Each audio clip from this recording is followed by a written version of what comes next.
the name of the Father, and the Son, and the Holy Spirit. Amen. Amen. Today we've been looking at the public ministry of Jesus up here in Galilee. When he left home at the age of 30, coming down to the seashore. And it's been around here, we've looked at the miracles, the feeding of the 5,000, the curing of the lepers, giving sight to the blind, preaching in the synagogue, teaching on the Sermon on the Mount. And this would have been one of those places in that time when he, Peter, the fisherman, would have known this area. But we're not here for that. At a certain time in his life in Galilee, Jesus turned his face up towards Jerusalem, as we will do in 2 days' time. Perhaps warning his disciples that he will be handed over to suffer and to die at 2 days' time. Why we're here, brothers and sisters, to celebrate his resurrection. We're jumping ahead. After his death and resurrection, he told his disciples to return to Galilee. And here, the very last page of St. John's Gospel. For tonight's homework, you can read the first page of Mark for this morning and the last page of John for this. The sun's now setting in the west. As you know, it rises in the east. And that last chapter of John begins, the sun had not yet risen. Peter, Thomas the doubter, the sons of Zebedee, James and John, Nathanael from Cana, where we're going tomorrow, about 7 of them in a boat. They'd been fishing all night. And they'd caught nothing. The sun came up over those mountains, the same mountains. In the Old Testament, the heights of Bashan, now the Golan Heights. Now Syria is over there. The sun was rising. And in the rising light, they saw a figure. And let's say it was here. We can't be sure. But it's somewhere on this seashore. So let's say it was here. They didn't recognize him. The sun had not yet risen.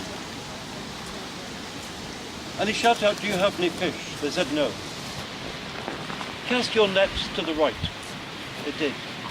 And there was a massive collection of fish. The sun had risen higher now. And in the dawning light is the beloved disciple.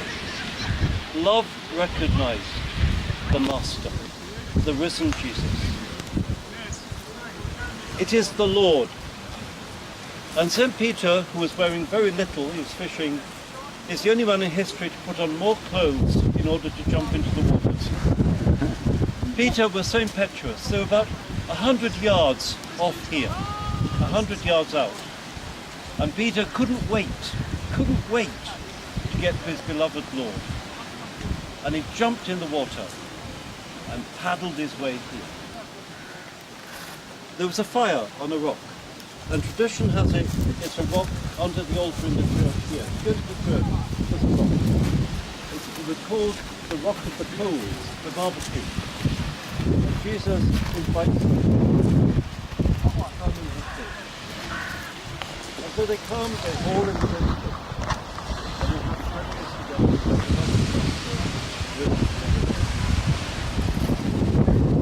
And it's there. Is Jesus teasing St. Peter? 3 times he says, "Do you love me?" And 3 times Peter denied Jesus. At the Last Supper, Peter was all mouth, big mouth. "I will never let you down." And Jesus said, "Simon, Simon, listen. I have prayed for you, Simon, and when you have recovered, strengthen your brethren." When you have recovered. Jesus knew his friend would fail him, but had prayed for him and he would recover. So Peter denied the Lord, denied his discipleship of the Lord 3 times, and the cock crew.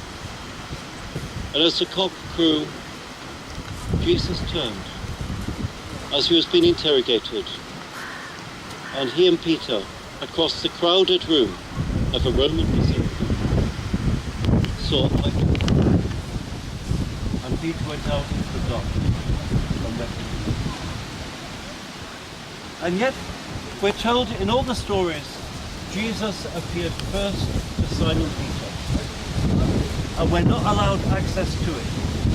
The story we've got here isn't the first.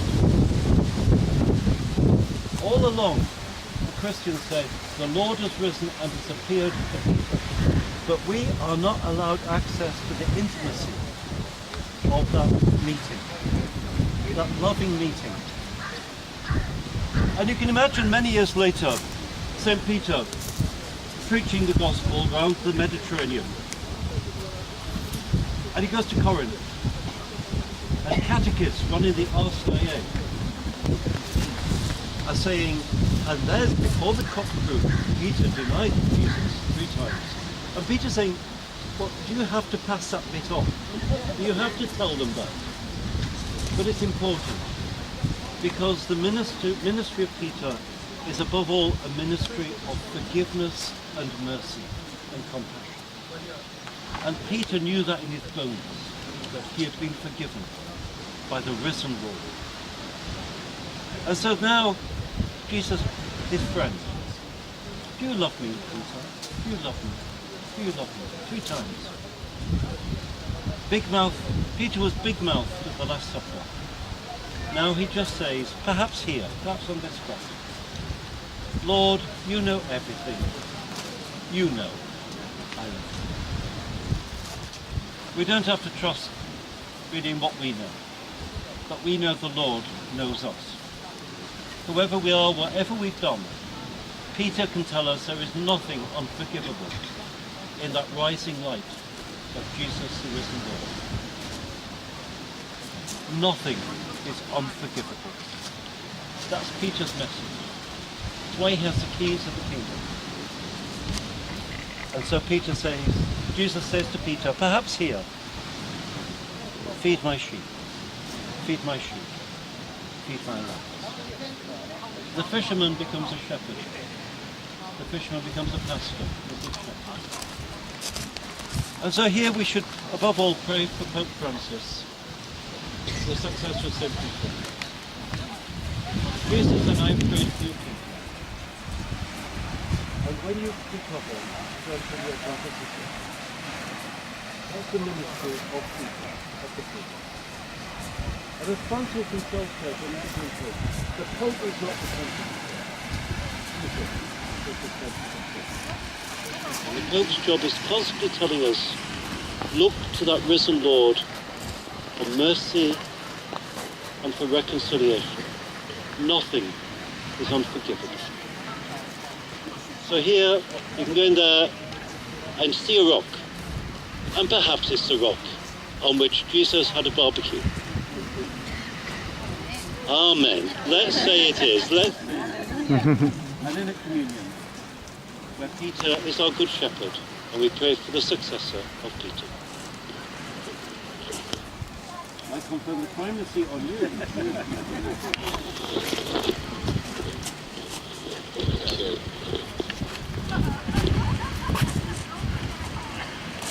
On page 7. So the prayer on page 7 of the book, prayers at the primacy of Peter.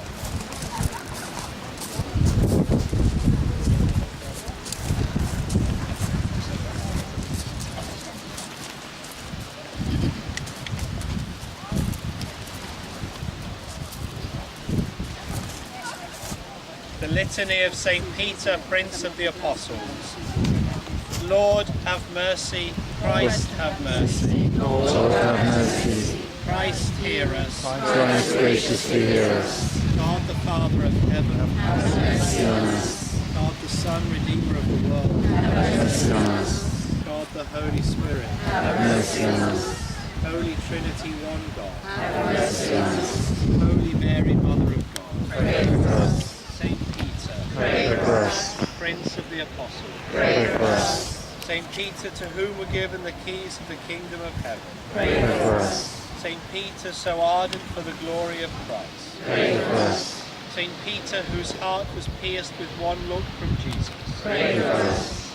Saint Peter, who ceased not to grieve for having denied the Son of God. Pray for us. Saint Peter, who cried out, Lord, you know that I love you. Pray for us. Saint Peter, bound in chains for Christ. Pray for us. Saint Peter, delivered from prison by an angel. Pray for us. Saint Peter, who rejoiced to suffer for Christ. Pray for us. Saint Peter, whose very shadow healed the sick. Pray for us. Saint Peter, whose voice even the dead obeyed. Pray for us. Saint Peter, that we may have a constant and mutual charity among ourselves. Pray for us. That we may taste and see more and more how sweet is the Lord. Pray for us. That we may be zealous in loyalty to your successor, the present Vicar of Christ. Pray for us. That we may help, at least by prayer, to restore to the unity of your holy see the scattered sheep. Pray for us. That we may be prudent and watchful in prayer. Pray for us. That we may die the death of the good. Pray for us.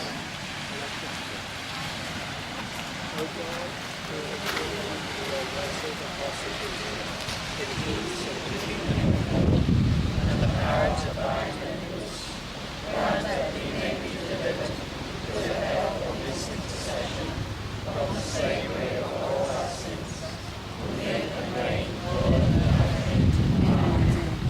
Lord, we And with your spirit.